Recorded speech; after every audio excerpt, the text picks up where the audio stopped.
Bismillahirrahmanirrahim. Assalamualaikum warahmatullahi wabarakatuh. Selamat bertemu kembali anak-anak. Semoga kita semua selalu dalam keadaan sehat, tetap bersemangat, dan siap mengikuti pelajaran dari Ustazah selanjutnya. Baiklah anak-anak, sebelum dimulai, mari pelajaran pada pagi hari ini kita awali dengan membaca bacaan basmalah bersama-sama. Bismillahirrahmanirrahim.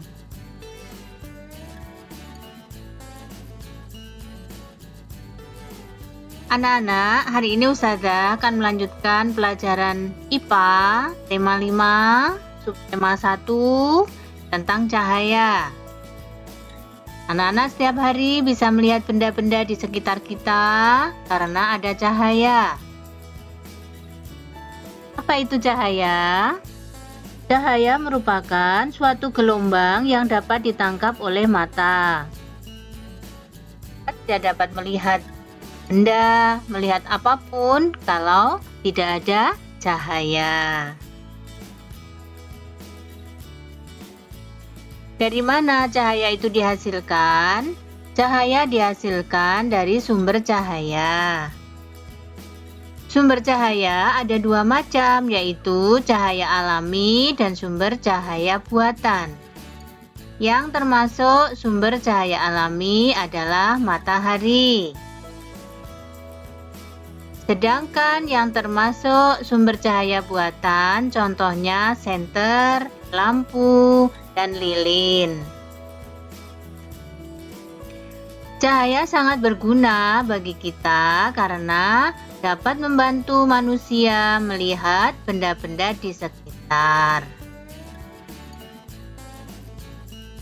Cahaya tidak memiliki wujud atau bentuk, tetapi memiliki beberapa sifat. Nah, inilah sifat-sifat cahaya yang akan kita pelajari pada pagi hari ini.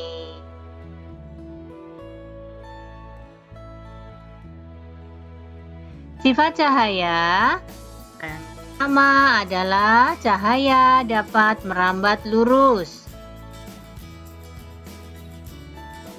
Dapat dibuktikan dengan melakukan percobaan. Kita meletakkan karton yang sudah dilubangi secara sejajar. Kita dapat melihat cahaya lilin yang dipasang di sebelah karton-karton tersebut. Tetapi jika salah satu karton itu digeser, maka cahaya tidak akan kelihatan lagi karena posisi lubangnya tidak lurus lagi. Atau anak-anak bisa melihat sinar matahari masuk ke dalam ruangan melalui celah-celah atau lubang. Itu cahaya matahari akan merambat dengan lurus masuk ke dalam ruangan. Sifat-sifat cahaya yang kedua yaitu cahaya dapat menembus benda bening. Perhatikan contohnya. Lampu lilin yang diletakkan di sebelah kaca. Kita bisa melihat lampu lilin itu di balik kaca sebelahnya. Karena kaca termasuk benda bening yang dapat ditembus oleh cahaya. Contoh yang lain. Senter disorotkan ke gelas bening. Cahaya dapat melewati gelas tersebut karena gelas bening termasuk benda yang dapat ditembus oleh cahaya. Selain itu, ada lagi yang termasuk benda bening adalah air jernih, plastik. Itu kalau kena cahaya dapat ditembus. Nah, benda-benda yang dapat ditembus cahaya itu disebut benda bening. Tetapi ada benda-benda yang tidak dapat ditembus oleh cahaya. Contohnya batu, kayu, tembok, buku, Kalau kita menyorotkan sinar lampu atau senter ke batu seperti contoh ini, maka cahayanya tidak akan bisa menembus karena batu disebut benda gelap. Jadi, cahaya hanya dapat menembus benda bening. Paham ya anak-anak ya? Contohnya benda bening tadi ada kaca, ada gelas bening, air jernih, plastik. Yang benda gelap contohnya batu, kayu, buku. Itu tidak dapat ditembus. Namanya benda gelap. Sifat cahaya yang ketiga adalah cahaya dapat dipantulkan. Perhatikan. Cahaya matahari yang diarahkan ke cermin dan cermin diarahkan ke dinding, maka cahaya matahari akan tampak di dinding. Itu artinya sinar matahari dipantulkan oleh cermin. Begitu juga kalau kalian sedang bercermin, kalian melihat wajah kalian. Seperti kucing ini sedang bercermin, dia melihat badannya sendiri di cermin karena cahayanya dapat dipantulkan. Sifat cahaya yang keempat adalah cahaya dapat dibiaskan. Apa itu pembiasan cahaya?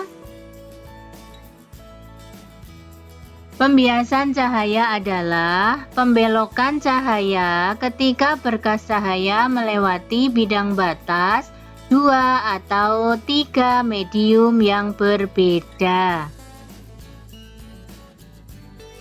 Perhatikan contoh di bawah ini. Pensil dimasukkan ke dalam gelas yang berisi air jernih, maka pensil itu tampak patah. Pensil tampak patah karena cahaya melalui 3 medium, yaitu air, kaca, dan udara. Anak-anak bisa mempraktekkan sendiri di rumah. Nanti dicoba, ambil gelas diisi air bersih yang jernih, terus masukkan pensil. Nanti dilihat pensilnya akan kelihatan seperti patah. Begitu juga kalau anak-anak pergi ke kolam renang, airnya jernih, maka dasar kolam renang sepertinya dangkal. Padahal dasar kolam renang itu dalam. Nah, itu karena adanya pembiasan cahaya. Sifat cahaya yang kelima yaitu cahaya dapat diuraikan. Cahaya matahari tampak berwarna putih.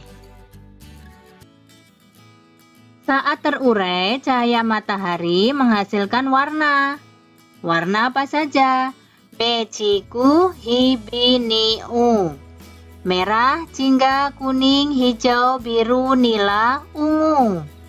Warna itu biasa kalian kenal dengan warna pelangi. Penguraian warna putih menjadi 7 warna pelangi disebut dispersi cahaya. Sedangkan ketujuh warna pelangi disebut spektrum warna. Untuk membuktikan bahwa cahaya putih merupakan hasil dari 7 warna pelangi, dapat kalian lakukan percobaan permainan menggunakan cakram warna. Cakram warna itu terbuat dari kertas karton yang dibuat lingkaran, diwarnai 7 warna, mejiku hibiniu, terus dikasih lubang tengahnya, dikasih benang, nanti diputar dulu, terus ditarik kuat, akan menjadi berubah warnanya menjadi putih.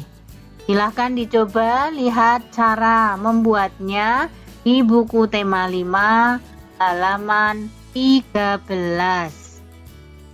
Ya, namanya apa tadi? Namanya cakram warna. untuk membuktikan bahwa cahaya putih merupakan kombinasi hasil dari 7 warna pelangi. Bagaimana anak-anak? Paham ya sifat-sifat cahaya? Baik, supaya kalian lebih paham,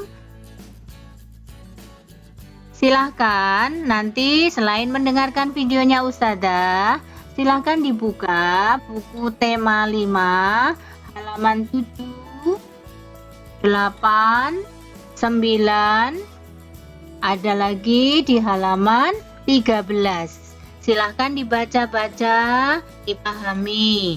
Kalau sudah jelas, sudah paham, nanti kalian bisa mengerjakan soal yang akan Ustazah berikan di akhir video ini. Paham ya anak-anak ya?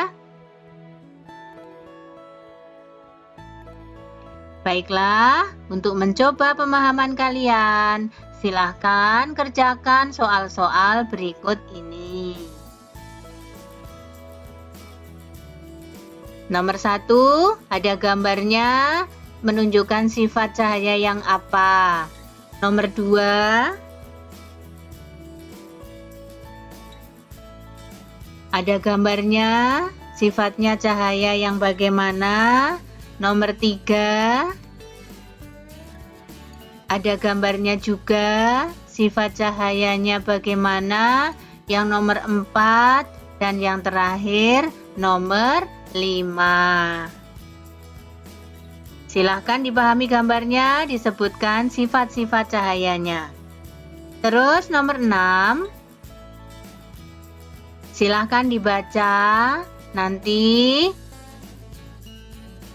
kalau ada yang belum jelas, silahkan dibuka di buku cetak tema 5 atau 4E. Itu ada dari halaman 7 sampai halaman 13. Silahkan dibaca.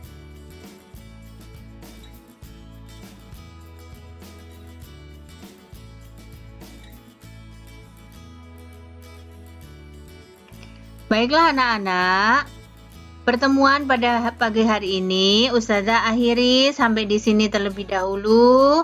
Mudah-mudahan kalian paham, kalian memahami apa yang Ustazah sampaikan dan kalian bisa menerima pelajaran ini dengan jelas. Sekali lagi kalau belum jelas silahkan baca kembali buku tema 5 dan diputar lagi videonya, baru mengerjakan tugasnya.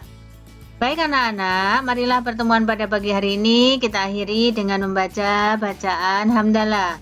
Alhamdulillahirabbil alamin. Assalamualaikum warahmatullahi wabarakatuh.